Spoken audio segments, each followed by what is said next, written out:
Good afternoon, pastors. How are you today? I quickly want to share something about how to set achievable goals for your ministry. I earlier in the last quarter of the year, I tried to talk with us about how we should set specific goals that we want to achieve, or what is remaining for us to achieve in the year. Those things we wrote down at the beginning of the year as our goals for the year. New Year resolutions and stuff, and that the time to do them is now. Okay, this is a step further. I want to share with you on how we can set achievable goals for your ministry, things that you can still want to achieve within the next 9 weeks. So setting achievable goals for your ministry, the possible process for your goals has to follow to be achieved. There's a quote here. It says, a goal is a dream without a goal is a dream with a start and a finish timeline. A dream without a deadline is dead. This is definitely true. Um, Achievable goals must be smart. They must be specific, they must be measurable, they must be achievable, they must be realistic, and they must be time bound. Specific. Each goal must specify the exact target of what you want to achieve. For instance, let's say you want to increase your church membership as a goal. That's a great goal. But this goal is not specific at all because it is open and not a clear goal. But when you say, I want to increase my church membership by 10%, now this is very specific. And what a specific goal does for you is that it gives you a frame. It puts your mind, a frame of mind. Like, when we say our subconscious mind, think, it goes beyond, it becomes, as it starts picturing how it can be done. It starts picturing, it starts putting it in place, it starts giving you ideas on how this your goal can come to pass. The next one is measurable. One of the big problems with setting goals is not knowing when you have met them. This means that you must know your numbers to be able to evaluate your success. Increasing your membership by 10% will be measurable if you have the data on your current membership number.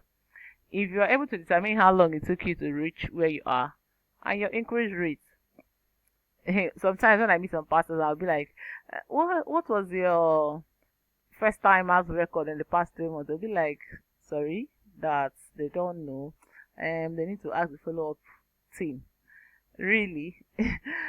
The truth is that if you don't know these data, if you don't know these numbers, when you're praying and asking God for increase, we are not usually specific on the kind of increase we want. It's open-ended. And really, God cannot give you what you are not prepared for.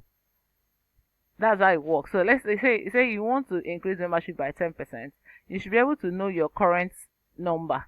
So that when you're thanking God, it's not an open check thing. They say, Father, we thank you because we asked for an increase and we asked for 10 people. Now we are at 8. We thank you for the remaining 2. Do you understand what it means? He said, measurable. Your goal must be measurable. You must know your numbers. You must know how many you are now. You must know how many you are expecting.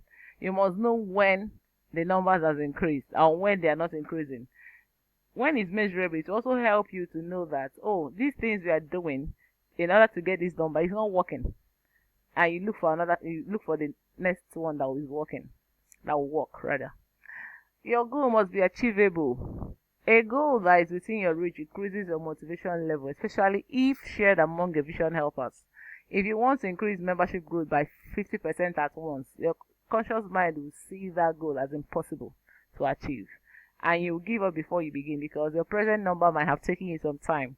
But the 10%, however, will look possible to achieve within a reasonable amount of time. Very true. Let me give you a practical example. Let's say your church, currently you guys are at 1,500 members, and you say, I want to increase this. I want to, church growth. I want to increase by 50%. That's like at 750 members. Like, really? It took you like 1 year or 10 months or from January to now to get to this point. How do you think you are going to get this 750 people between now and December? Oh, it will just look very mammoth. See, it will look like a very big mountain. It will look like it's a very big thing that can't happen. But when you set achievable goals, like okay, we want to increase by 10%, and 10% of 1,500 is 150. You say you want to increase by 150 by the end of the year. Good. It will be like okay, 150, 150, 150. Yes, we have 9 weeks. If we divide 150 by 9 weeks, we have an average of. This is how it works. Your goal must be realistic.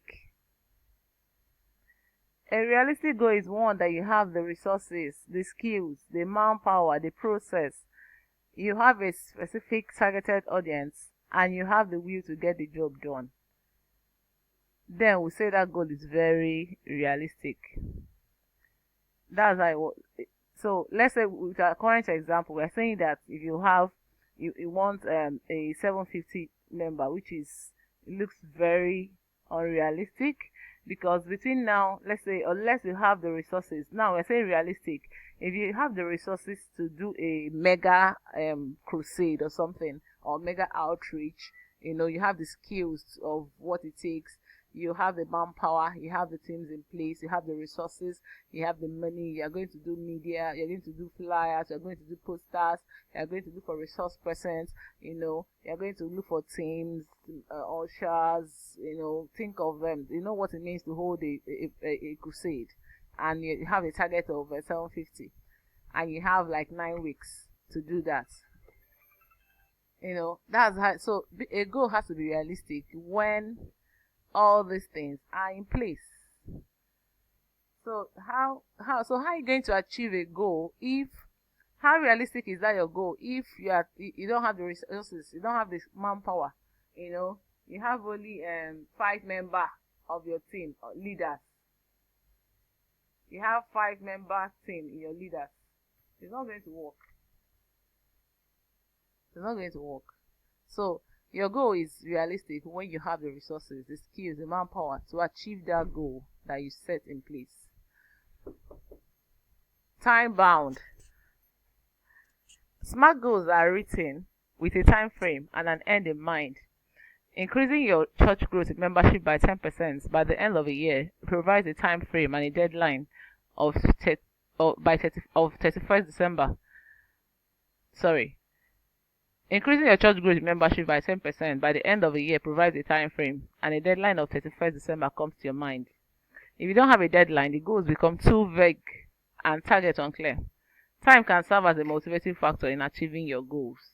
Exactly what we talked about. So let's say you have, we are still talking about 10% by the end of the year, and we have 9 weeks from now.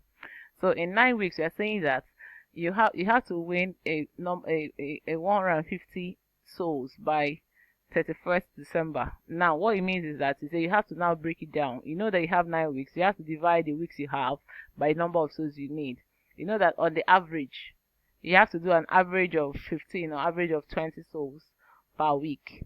So now what it will now help you to do is to now know you have a target, you have a deadline, you have people, you have your teams. Remember, we talked about your resources, the realistic part of your goals.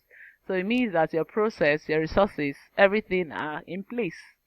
And now, you now give it out as a target. So, now we have come to the executing part of your goals. Execution process answers the question of how, where, when, and what. Here, it now requires you to go into preparation mode, planning, team building, and action. So, as you can see, this is another phase of executing your goals. Now, the S now has to be strategy. Your M has to be milestone. Your A has to be actions. Your R has to be resources. And your T has to be your team. Have you seen? This is the second phase. So now in executing your goals, you now have to build in strategy. You now have to know how. How are we going to win those souls? We want to win 150 souls by the end of the year. Are we going to do outreach? Are we going to do a gospel raid? Are we going to do share tracts? You now have to put milestone. You have to put actions.